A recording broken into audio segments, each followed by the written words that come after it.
Assalamualaikum warahmatullahi wabarakatuh. Saya Tati Hayati SPD dari SMA Negeri 2 Sumedang, Jalan Terusan 11 April, kilometer 03 Sumedang, akan menyampaikan materi permasalahan sosial yang disampaikan di kelas 11 IPS dan lintas minat. Yang namanya masalah sosial, setiap kehidupan pasti memiliki masalah. Masalah yang timbul di masyarakat dapat disebut dengan masalah sosial. Nah, ada beberapa definisi yang disampaikan oleh beberapa ahli.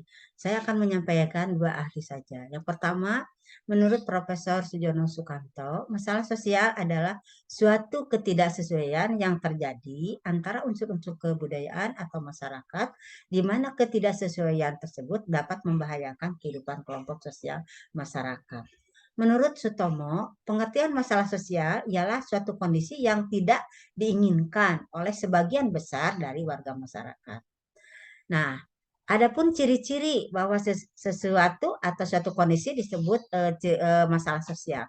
Yang pertama, yang namanya masalah sosial itu bersifat relatif. Jadi tidak semua orang menganggap itu masalah. Mungkin masalah itu terjadi hanya pada seseorang saja atau sekelompok orang saja.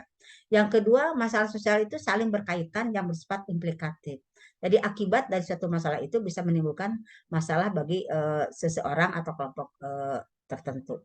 Yang ketiga, masalah sosial bersifat kompleks. Jadi bisa bersifat kompleks. Yang keempat, masalah sosial tidak mudah ditangani. Ya. Sebab yang namanya masalah itu ada banyak kemungkinan menimbulkan suatu kondisi yang rumit. Sehingga sulit untuk ditanganinya. Yang kelima, masalah sosial berubah dari waktu ke waktu. Mungkin hari ini kita memiliki masalah itu, suatu saat lagi besoknya sudah tidak terjadi masalah itu. Mungkin masalah itu kembali lagi dalam kondisi yang berbeda. Jadi dari waktu ke waktu mungkin berubah. Lalu selanjutnya apa faktor penyebab ya yang menyebabkannya. Jadi permasalahan sosial itu ada banyak faktor yang memicu terjadinya masalah sosial. Yang paling prinsip adalah masalah faktor ekonomi.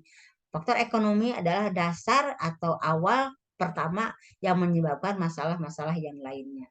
Yang kedua, masalah biologis, faktor keturunan, faktor fisik itu bisa menimbulkan suatu masalah seseorang sehingga seseorang bisa tidak menghasilkan atau tidak bisa menyempurnakan suatu kehidupannya.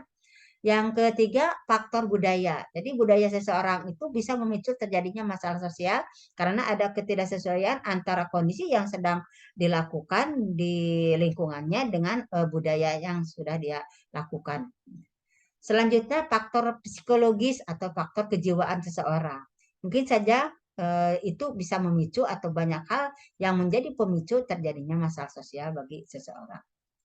Nah, rupanya video dari materi permasalahan sosial dari saya, mudah-mudahan ada manfaatnya.